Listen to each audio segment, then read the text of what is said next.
Hello dear students, class 10 students, आज हम chapter 1 real numbers start करना चाहते हैं। रियल नंबर्स में सबसे पहला जो हमारा टॉपिक है वो है यूक्लिड्स डिवीजन लेमा।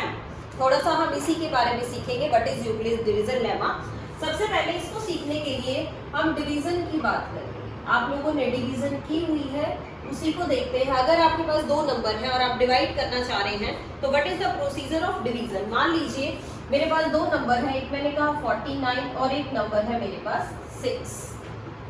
डिवाइड करना चाह रहे हैं, मैंने बड़े वाला नंबर 49 अंदर लिख लिया है, छोटे वाला नंबर 6 बाहर लिख लिया है। आप इसको डिवाइड करना चाह रहे हैं, मैंने किस पे डिवाइड करें इसको, 6 8 जा 48 और रिमाइंडर आ गया है आपके पास 1। इसी को दोबारा देखेंगे, we have two numbers 49 and 6। Divide करने के लिए मैंने बड़े वाला नंबर अंदर लिख लिया है, छोटे वाले नंबर से डिवाइड कर रहे हैं। 8 पे ये डिवाइड हो रहा है, 6 8 जा 48 and you get the remainder as 1। Division algorithm हमने सीखा था, या डिवीजन लेमा क्लास 9th में सीखा था। क्या था वो आपका, उसी को रिकॉल करना है हमने। Dividend is equal to divisor into quotient plus remainder. ये हम छोटी क्लासेस से सीखते आ रहे हैं। डिविडेंड क्या होता है, डिविडेंड होता है divisor into quotient plus remainder. चलिए लिख के देखेंगे अब। डिविडेंड मींस जो बड़ी वैल्यू है जिससे आप डिवाइड कर रहे हैं, that means 49 is equal to divisor into quotient. Divisor means जिससे आप डिवाइड करना चाहते हैं, तो डिवाइजर इज 6 है। 6 इनटू व्हाट इज कोशेंट, ये आपका कोशेंट हो गया। व्हाट इज रिमाइंडर, जो वैल्यू आपके पास आई है। तो 49 को मैंने किस तरह से लिखा है, 6 इंटू 8 प्लस 1 मीन्स ये जो आपका 6 है ये आपका डिवाइजर है, ये कोशेंट है, ये रिमाइंडर है and this is the dividend. ये कॉन्सेप्ट आप लोगों को क्लियर होगा। इसी को फर्दर एक्सप्लेन कर रखा है यूक्लिड्स डिवीजन लेमा में। यूक्लिड्स डिवीजन लेमा में क्या कहा गया है, हम एक बार यूक्लिड्स डिवीजन लेमा की स्टेटमेंट ही लिखते हैं। क्या स्टेटमेंट है, for each pair of numbers A and B, if you are given two numbers, और numbers में भी क्या कंडीशन है, there exist, जो कंडीशन है वो ये रहेगी कि A is greater than B, यानी जो नंबर A है आपका वो बड़ा है। there exist क्या एग्जिस्ट कर रहे हैं, हमने कहा कि there exist unique integers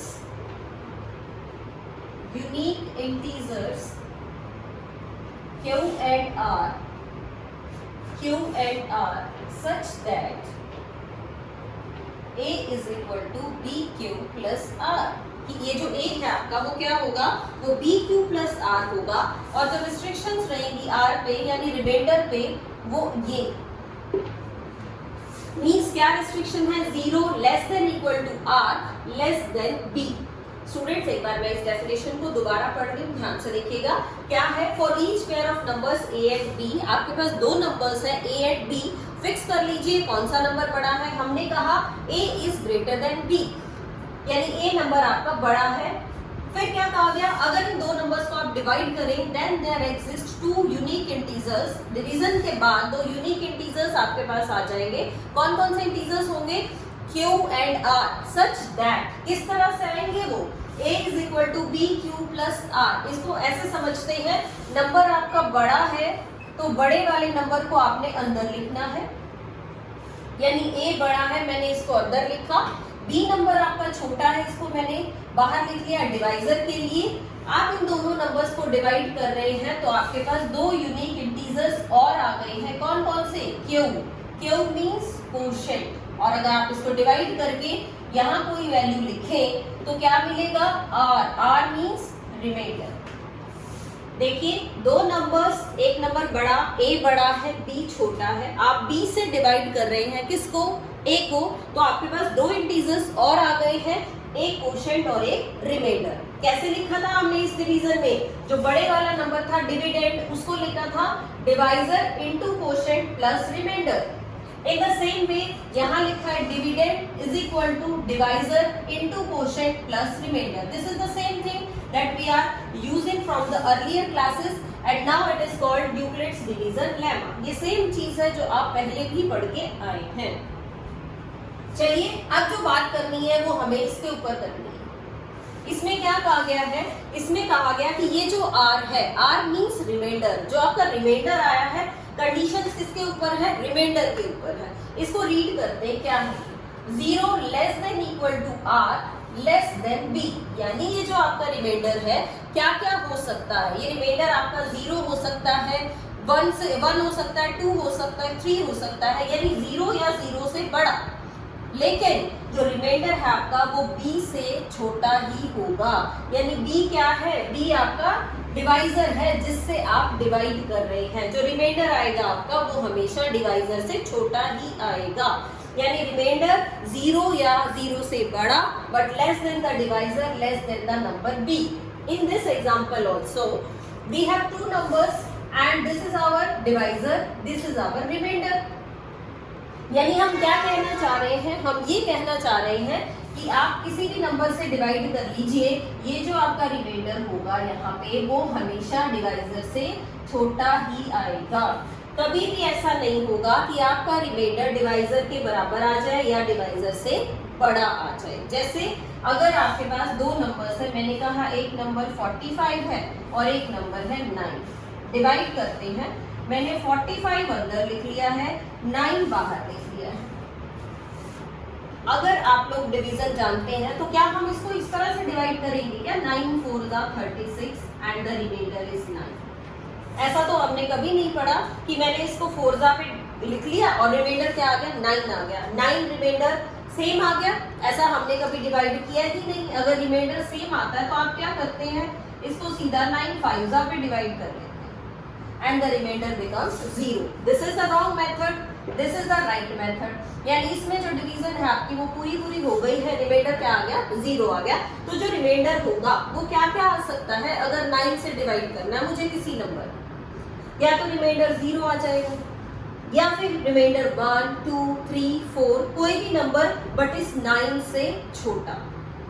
कहने का मतलब क्या हुआ कि जिस भी नंबर से मैं डिवाइड करना चाह रही हूँ, यानी अगर मुझे डिवाइड करना है 3 से, तो जो मेरा रिमाइंडर है वो हो सकता है 0 1 और 2, ना 3 होगा ना 3 से बड़ा होगा। मुझे डिवाइड करना है 5 से, तो जो मेरा रिमाइंडर होगा वो क्या होगा, 0 हो सकता है पूरा डिवाइड हो जाए, या 1 हो सकता है, या 2 हो सकता है, या 3 या 4।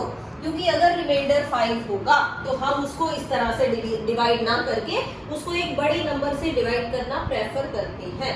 मींस जो आपका रिमाइंडर होगा उसके ऊपर क्या स्पेशल कंडीशन पड़ी है हमने, उसके ऊपर हमने स्पेशल कंडीशन ये पड़ी है कि जो डिवाइजर है वो हमेशा कैसा होगा, रिमाइंडर डिवाइजर से छोटा या डिवाइजर के इक्वल नहीं होगा, डिवाइजर से हमेशा छोटा ही रहेगा।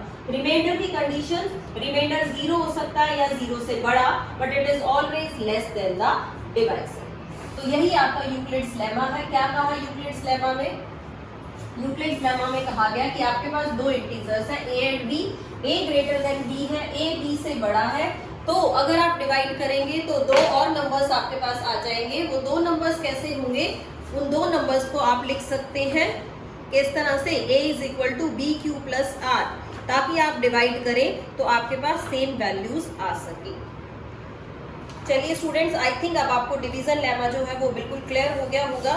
डिवीजन लेमा से रिलेटेड ही हमें क्वेश्चन करके देखते हैं ताकि इस कॉन्सेप्ट में आपको और क्लियरिटी बन सके।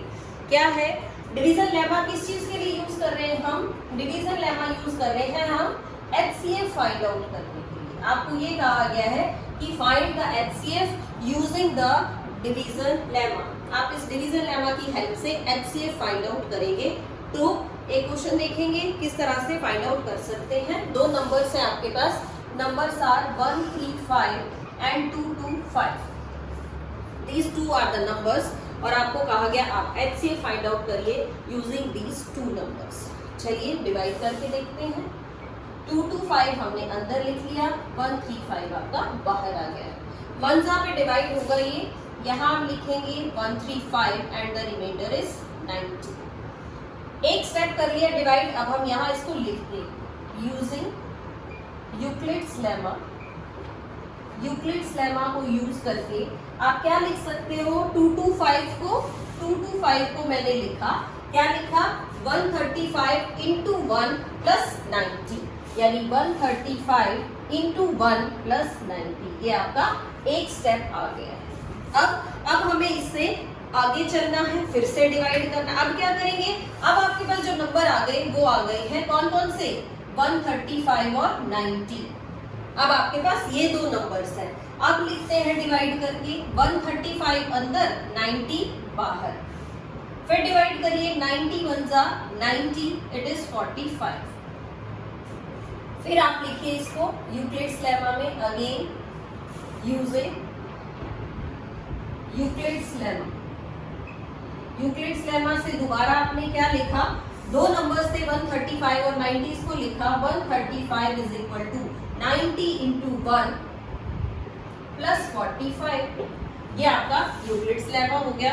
अब कौन कौन से नंबर बचे, अब नंबर बचे आपके पास एक 90 और एक नीचे से आ गया है 45। अब आप इसको लिखिए, क्या लिखेंगे, एक नंबर है आपके पास 90 और एक नंबर है आपके पास 45। करिए डिवाइड, 45 2 जा 90 ही होता है। तो आपके पास जो दो नंबर्स थे 90 और 45। फिर से आपने लिखना है अगेन यूजिंग यूक्लिड्स लेमा। हमने फिर से यूक्लिड्स लेमा लगाया, क्या हो गया, जो 90 था उसको क्या लिखा, is equal to 45 into 2 plus 0। Now in this step the remainder is 0।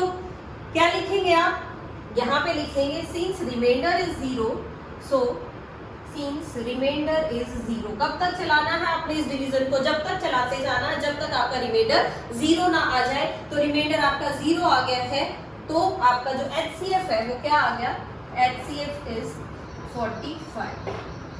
This HCF is 45। हमारे पास इस क्वेश्चन में दो नंबर्स थे, देखते हैं कौन कौन से नंबर्स थे। एक नंबर था 135, दूसरा नंबर था 225। हमने डिवाइड किया यूक्लिड्स डिवीजन लेमा की फॉर्म में, कैसे लिखा, 225 is equal to 135 into 1 plus 90। फिर हमने नंबर इसको छोड़ देना है, बड़े वाले नंबर को, दो नंबर्स लिए, एक नंबर 135 और जो दूसरा रिमाइंडर आया है वो लेना है आपको, 135 और 90। अब 135 और 90 पे फिर से यूक्लिड्स डिवीजन लेमा लगाया, तो 135 को कैसे लिखा है, 90 इंटू 1 प्लस जो रिमाइंडर आया वो यानी कि 45। अब नंबर कौन कौन से लेने हैं आपको, अब नंबर लेने, एक नंबर 90 और एक नंबर 45, दो नंबर्स ले लिए 90 एंड 45। फिर से यूक्लिड्स डिवीजन लेमा लगाया, तो 90 क्या आ गया, 45 इंटू 2 प्लस 0। अब जब रिमाइंडर 0 आ जाएगा आपका डिवीजन फिनिश हो जाएगा। Since the remainder is 0, so the HCF is, तो जो छोटे वाला नंबर होगा जो आपका डिवाइजर होगा वो क्या बन जाएगा आपका, वो आपका HCF बन जाएगा। तो इस तरह से आप यूक्लिड्स डिवीजन लेमा की हेल्प से क्या फाइंड आउट कर सकते हैं, आप फाइंड आउट कर सकते हैं HCF of two numbers. That's all for today, students. Stay home, stay safe and keep learning. Thanks for watching.